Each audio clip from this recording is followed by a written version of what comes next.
موجودہ ایرانی جنگ اور جنگ خندق، جس میں نبی کریم صلی اللہ علیہ وسلم اور صحابہ شریک تھے، اور آج کے دور میں جو ایران کی جنگ ہے اس کے اندر شیعہ اور گمراہیت شریک ہے، لیکن اس کے باوجود بھی بہت سارے لوگ ہیں، بہت سارے یوٹیوبر اور ولاگر ہیں، وہ یہ کہتے ہیں کہ جنگ خندق اور موجودہ ایران کی صورتحال کو وہ ایک جیسا قرار دیتے ہیں۔ یہ کہاں تک درست ہے؟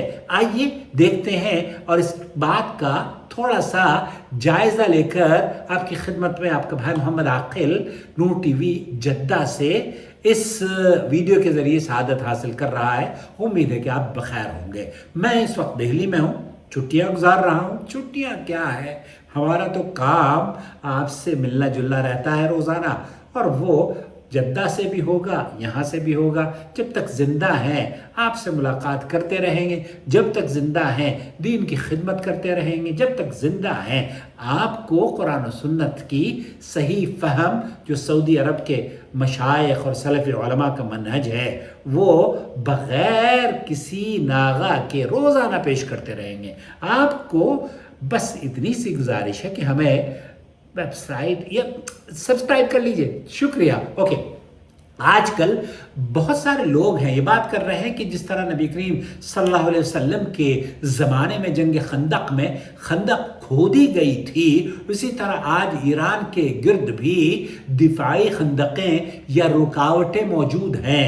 لہذا یہ دونوں واقعات ایک دوسرے سے مشابہ ہیں، لیکن سوال یہ ہے کہ آخر یہ مشابہت کس بنیاد پر قائم کی جا رہی ہے؟ یہ کہا جا رہا ہے کہ جناب سلمان فارسی چونکہ وہ ایران کے تھے اور اس لیے اسی نسبت سے آج کی خندق کو بھی اور اس ایران اور امریکہ کی جنگ کو بھی وہی اسی زاویے سے دیکھ رہے ہیں۔ اگر دلیل صرف یہ ہے کہ ادھر بھی خندق تھی اور ادھر بھی خندق ہے تو یہ کوئی علمی یا تاریخی شرعی استدلال نہیں ہے، یہ شرعی دلیل نہیں ہے۔ محض ایک ظاہری یا لفظی مشابہت کسی واقعے کو دوسرے واقعے کا ہم پلہ نہیں بنا دیتی۔ تاریخ میں بے شمار جنگوں میں خندقیں کھودی جاتی ہیں، دفاعی مورچے بنائے جاتے ہیں، قلعے تعمیر کیے جاتے ہیں۔ کیا پھر ان سب کو جنگ خندق قرار دے دیا جائے گا؟ یہ انصاف پر مبنی بات نہیں ہے۔ اصل سوال خندق کا نہیں ہے بلکہ مقصد کا ہے۔ اصل سوال خندق والوں کا ہے اور اس کے اندر عقیدگی کی بنیادوں کا ہے۔ جنگ خندق میں رسول اکرم صلی اللہ علیہ وسلم اور صحابہ کرام رضوان اللہ علیہم اجمعین کا مقصد نہیں تھا کہ زمین حاصل کریں، نہ اقتدار کی جنگ لڑنا مقصد تھا، نہ قومی برتری ثابت کرنی مقصد تھی۔ ان کا مقصد صرف اور صرف اللہ کے دین کی حفاظت، اسلام کا دفاع اور اللہ کے کلمے کو سر بلند کرنا تھا۔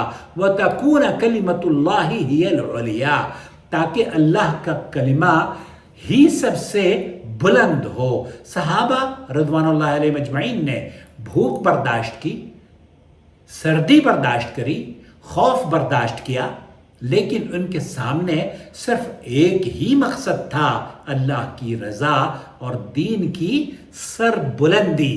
اس کے برعکس آج اگر کسی بھی ملک یا کسی حکومت کی جنگ کا تجزیہ ہم کیا جائے تو اس کے اپنے سیاسی مقاصد، جغرافیائی، عسکری اور قومی مفادات سامنے آتے ہیں اور ہوا کرتے ہیں۔ لہذا صرف اور صرف آپ کا یہ کہہ دینا کہ جناب آپ چونکہ وہاں بھی خندق ہے اور یہاں بھی خندق ہے، یہ موازنہ ہی درست نہیں ہے۔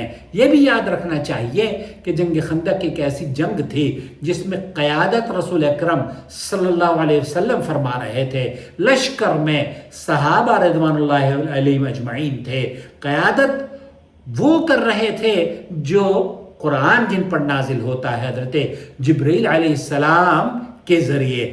صحابی حضرت علی اور یا دیگر جتنے بھی صحابہ تھے وہ سارے کے سارے اللہ پر ایمان لاتے تھے، اللہ کو مدد کے لیے پکارتے تھے۔ کوئی بھی حضرت علی اور پنجتن پاک کا نعرہ بلند کرنے والا نہیں تھا۔ تو یہ عقیدہ رکھنا کہ ہماری مدد کے لیے حضرت علی اور پنجتن پاک، حسن اور حسین اور فاطمہ اور محمد مصطفیٰ صلی اللہ علیہ وسلم، یہ تو گمراہ کن عقیدہ ہے ان شیعوں کا۔ اس لیے اس کو یہ کہنا کہ وہ خندق تھی اور یہاں بھی خندق ہے، اور وہ لوگ بھی چونکہ اللہ کے رسول صلی اللہ علیہ وسلم کے صحابہ کو آپ ایسے اس زاویے سے نہیں دیکھ سکتے۔ یہ بہت ہی غلط تجزیہ کسی نے کیا ہے۔ یہ بھی یاد رکھنا چاہیے کہ جنگ خندق ایک ایسی جنگ تھی جس میں قیادت رسول اکرم صلی اللہ علیہ وسلم کی تھی، لشکر میں صحابہ، اور مقصد وحی کی رہنمائی میں دین اسلام کا دفاع تھا۔ اس واقعے کو بعد کے سیاسی یا عسکری تنازعات پر منطبق کرنا انتہائی غیر ذمہ داری اور انتہائی بددیانتی کا اس کو میں سمجھتا ہوں کہ یہ علمی بددیانتی ہے کہ آپ جناب جنگ خندق اور صحابہ کی جنگ کو آج کے دور کے ان لوگوں کی جنگ جو کہ علی کو مشکل کشا اور پنجتن پاک کو مدد کے لیے پکارتے ہوں، ان کو اور صحابہ کو آپ ایک ہی پلڑے میں رکھ کر اگر دیکھتے ہیں تو اپنی اصلاح فرما لیجئے۔ لہذا اگر کوئی صرف اس بنیاد پر کہے کہ ادھر بھی خندق تھی اور ادھر بھی خندق ہے اس لیے دونوں ایک جیسے ہیں، تو یہ فالز یا صحیح اسٹیٹمنٹ نہیں ہوگا، ایک کمزور غیر معتبر قیاس ہے۔ حقیقی مشابہت صرف ظاہری چیزوں سے نہیں ہوتی بلکہ مقاصد، قیادت، حالات، اسباب اور شرعی بنیادوں سے ثابت ہوا کرتی ہے۔ اس لیے مسلمانوں کو چاہیے کہ وہ جذباتی نعروں یا سطحی مماثلتوں سے متاثر ہونے کی بجائے معاملے کو، اس جنگی مشن کو یا مقاصد کو قرآن و سنت، تاریخ اور علمی اصولوں کی روشنی میں سمجھیں، کیونکہ اسلام ہمیں حقائق کی بنیاد پر فیصلہ کرنا سکھاتا ہے، نہ کہ ظاہری شباہتوں کی بنیاد پر۔ لہذا یہ جو سینیریو ہمارے کی، اور معذرت چاہتا ہوں، ایک صاحب نے کہا کہ وہ آپ کی ہم شکل ہیں، عاقل صاحب آپ نے تو بہت اچھی ویڈیو بنائی ہے۔ میں نے کہا بھائی میرا تو یہ نظریہ ہے ہی نہیں ہے۔ یہ جو انہوں نے کہا ہے نا کہ ایران اور امریکہ کی جنگ خندق کی وجہ سے جنگ خندق سے مشابہت رکھتی ہے، یہ میرا نظریہ نہیں ہے، یہ تو بے بنیاد بات ہے، بے بنیاد، اس کی کوئی اصل نہیں ہے، اور یہ ان کا اپنا تجزیہ ہو سکتا ہے اور وہ بھی گمراہی پر مبنی ہے۔ اللہ سے دعا ہے کہ اللہ تعالیٰ ہمیں قرآن و سنت پر عمل کرنے والا بنائے، صحابہ سے محبت کرنے والا، اور اللہ کو اپنی حاجت روا مشکل کشائی کے لیے صرف اسی کو اپنی دعاؤں میں پکارنے والا بنائے۔ آپ کو اس نظریے سے کتنا اتفاق ہے پلیز مجھے اپنے کمنٹس میں ضرور بتائیے گا۔